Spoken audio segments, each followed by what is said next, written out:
Assalamualaikum warahmatullahi wabarakatuh. Innal hamdalillah nahmaduhu wa nasta'inuhu wa nastaghfiruh wa na'udzu billahi min syururi anfusina wa sayyiati a'malina may yahdihillahu fala mudhillalah wa ma yudlil fala hadiyalah. Asyhadu an la ilaha illallah wahdahu la syarikalah wa asyhadu anna Muhammadan abduhu wa rasuluh alladzi la nabiyya ba'dah.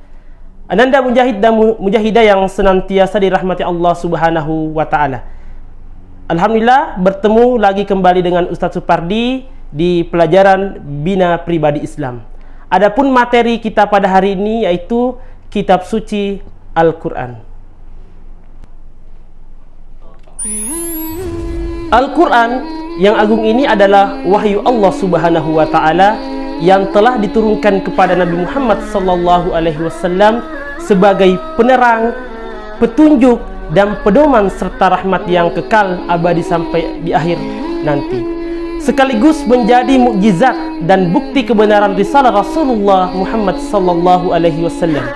Di mana ketika mukjizat-mukjizat sebelumnya sirna ditelan masa, musnah di gilas perputaran roda zaman, terkubur bersama wafatnya para rasul pembawanya. Tetapi Al-Quran tetap tegak memancarkan nur ilahi ke seluruh persada bumi ini.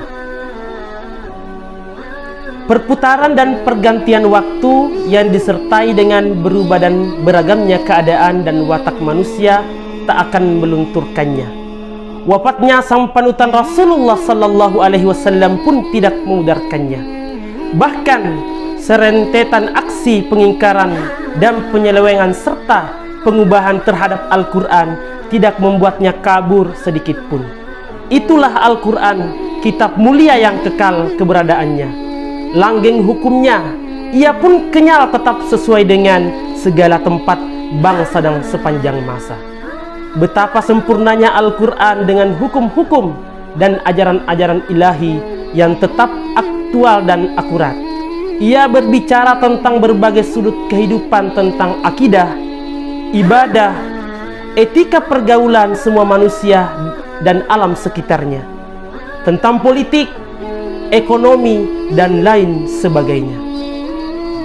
Al-Quran satu-satunya kitab yang banyak mengandung keajaiban robbani luar biasa, baik itu keindahan susunan kata dan kalimatnya ataupun gaya bahasanya. Tak ada yang mampu menandinginya, sekalipun bangsa Arab yang ahli sastra dan retorika. Bahkan seandainya semua manusia dan jin berkumpul dan saling menolong, niscaya tidak akan mampu membuatnya. Banyak kisah-kisah di dalamnya tentang hal-hal masa lalu yang terbukti nyata pada saat sekarang ini.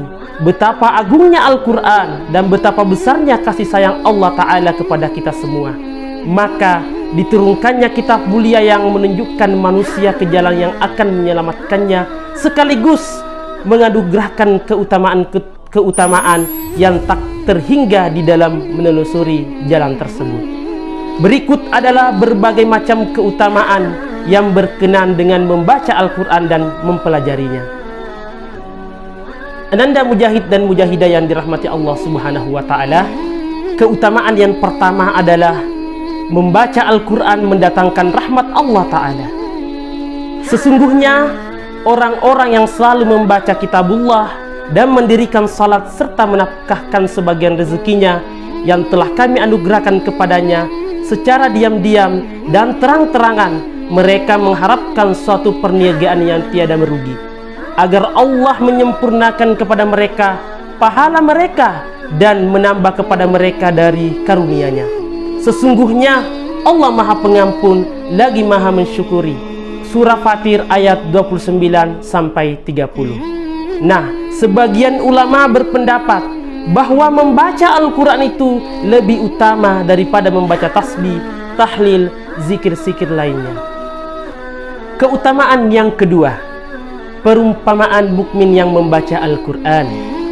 Sebagaimana sabda Nabi sallallahu alaihi wasallam, perumpamaan seorang mukmin yang membaca Al-Quran ialah ibarat buah utrajah. Baunya harum dan enak rasanya, Sedangkan perumpamaan orang mukmin yang tidak membaca Al-Quran adalah ibarat buah kurma, tidak berbau tapi manis rasanya. Adapun perumpamaan orang munafik yang membaca Al-Quran ialah bagaikan wewangian, baunya harum tapi pahit rasanya.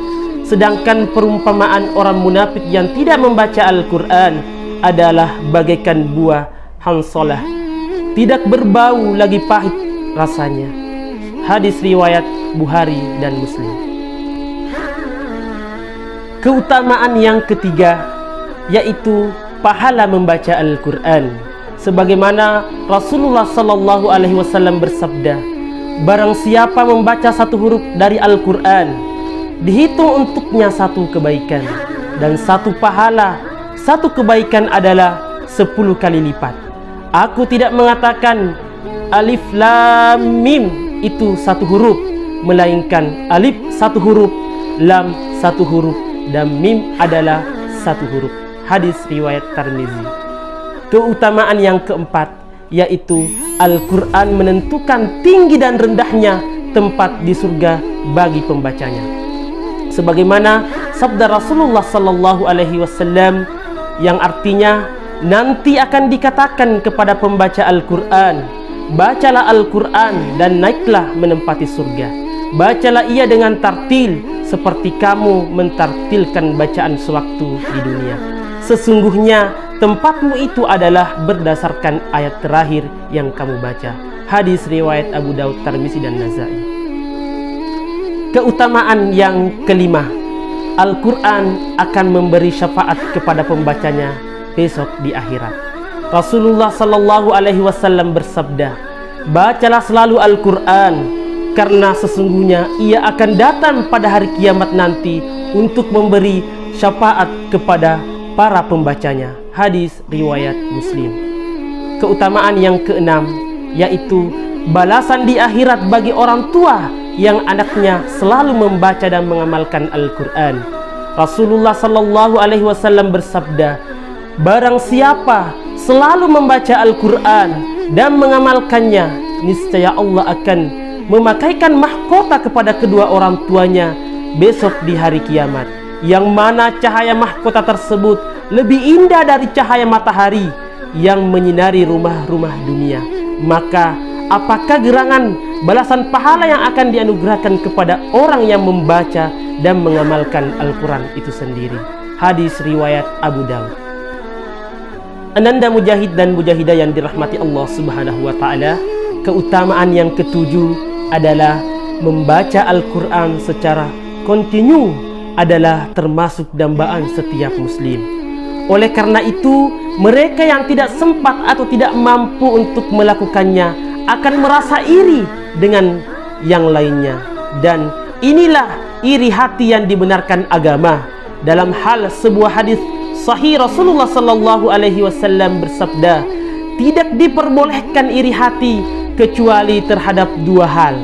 Yang pertama, yakni kepada seorang yang dianugerahi Allah kemampuan membaca dan mengamalkan Al-Quran yang selalu ia lakukan siang dan malam, dan kepada seseorang yang diberi Allah harta kekayaan yang selalu menafkahkannya di jalan Allah siang dan malam.